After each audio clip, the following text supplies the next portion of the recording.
The decline in farming in the UK has many causes, but on its current trajectory, only one outcome. The hard-won lessons from World War II are forgotten. Decades of command economy interference and its dependency culture has made many at first blind and then oblivious to the market. The dairy situation is especially bad. In the same period that holdings of all stripes have declined by a third, dairy has fallen by over half. Its long-term average of 71 holdings closing each month means that the UK won't even have a dairy sector in 12 years' time. Yet there is an opportunity to change all of this. Farming holds within itself the solution to three major market opportunities, all three with primary income and tax reducing benefits. Emissions. Farms emit greenhouse gases but can also reduce them, both in agriculture and, crucially, for other sectors too. By doing this, we can create energy. Farms are potent sources of energy, and it can be harnessed to supply others and to add new income to the farm. And efficiency. Energy is all well and good, but it can be wasteful. Sensible techniques and well understood technology make it highly efficient and more cost effective. And the government is playing its part through its CAP reform programme. There are many changes, including a range of incentives for environmental management, greening, small-scale forestry and processing equipment, and incentives for productivity. The overall thrust is to reduce dependency on subsidies that prop up farming and are evidently not working over the long term, in favour of setting the conditions for success so that entrepreneurial farmers can prosper. Doing nothing will no longer be rewarded. We think this is a step in the right direction, and while we won't wait for the government to lead, it provides a following win for our ethos of getting farming off welfare and returning it to its place as the engine of rural communities. Here's how we're going to do it. First, we deal with emissions. Carbon and carbon dioxide, or CO2, are often used interchangeably, but they are often misunderstood. CO2 is a greenhouse gas, and because CO2 is the most abundant greenhouse gas, all other greenhouse gases are measured in tons of it. That's a handy yardstick, but when people talk about tons of carbon or CO2, what they often mean is a different gas that is measured in tons of CO2 equivalent. It doesn't mean it is CO2, or that the gas they're talking about can be absorbed by trees. One such gas is methane, or natural gas. 85% of the methane emissions in the UK comes from waste management and agriculture. About 20% comes from the animals themselves, but the rest comes from composts and animal muck. It's a carbon compound, and yet a tonne of methane is equivalent to some 25 tonnes of CO2. The other significant emission from farming is nitrous oxide, caused by artificial fertiliser. With well over 3/4 of the UK's share, agriculture is by far the biggest emitter, and it is almost entirely due to over-application of nitrate fertiliser. Every other sector has made meaningful reductions, except agriculture, until now, and the damage it does is immense. A single tonne of nitrous oxide does the same damage as 298 tonnes of CO2.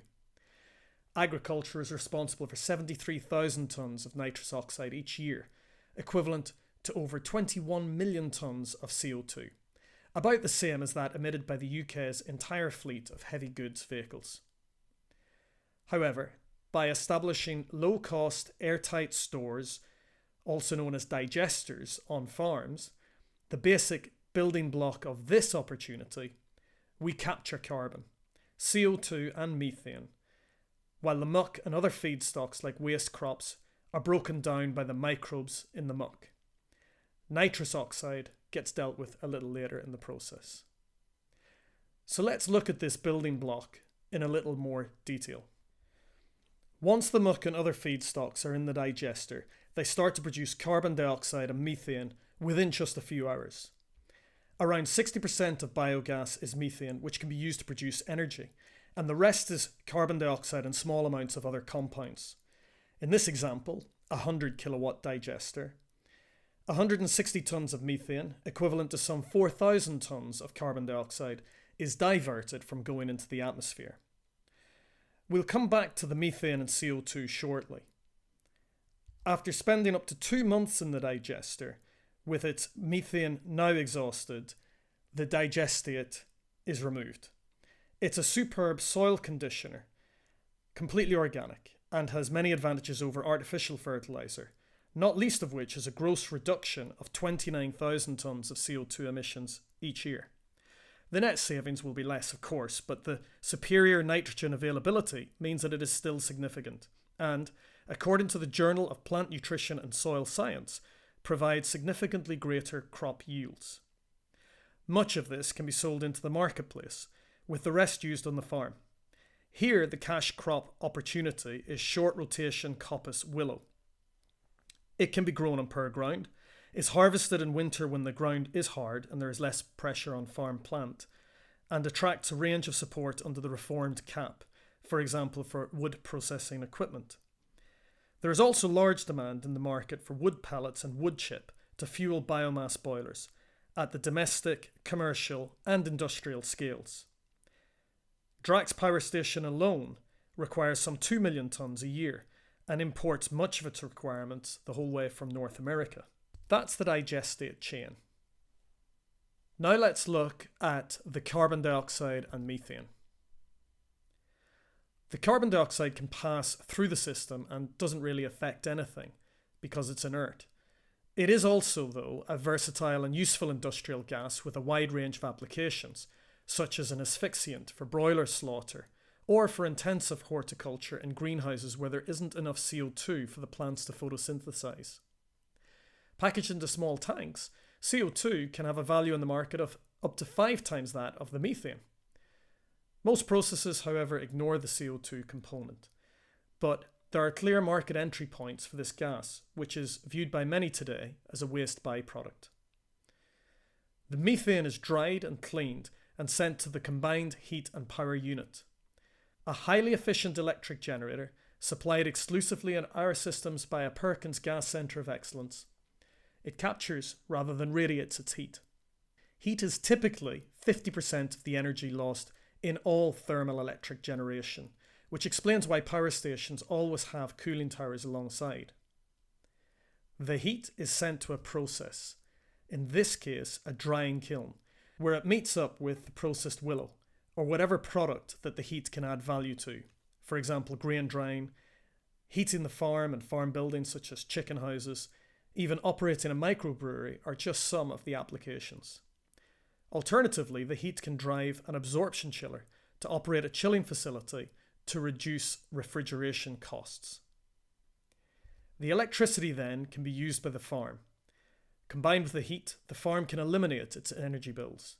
The majority can be sold to nearby energy customers via private wires or to the grid to a range of electricity suppliers. Quanta Systems is working through the steps to become an electricity supplier in our own right and will buy the electricity at competitive prices for onward sale to customers throughout the country. A small 100 kilowatt digester like this can yield a gross income of over 215k per year from energy incentives and electricity income, not including revenues from heat-derived products like dried wood chip. The key is to capture and reduce emissions and use all of the heat effectively and efficiently on the farm. This provides a low-cost energy source for the farm to add value to its own products. This is the building block of the opportunity. To move the market at scale and at tempo, we are working with regional developers to take these building blocks and to aggregate the opportunity throughout the UK and internationally. When multiple sites like this are clustered together, farmers can act like big industrialised digesters. In fact, it can scale to any size, but with none of the undesirable impacts of a traditional system. Picture yourself flying over this in a helicopter. It will look the same as it does today: farmland, fell and towns. But in reality, beneath you is an energy refinery, not an eyesore like at Grangemouth, Rampside or Stanlow, but a distributed renewable refinery integrated into the countryside and community, powering the region with heating fuel and electricity. At its heart, like the tractor before it, this is possible due to advancing engine technology. Built in Britain by the Mayfield Engine Group, a Perkins gas centre of excellence, the Quantum ES engine used is the best small biogas engine in the world today. This power will help farmers generate the new cash crops of biomass and biogas, heat and electricity, so that they can retake their place as the custodians of the countryside and the supports of the cities.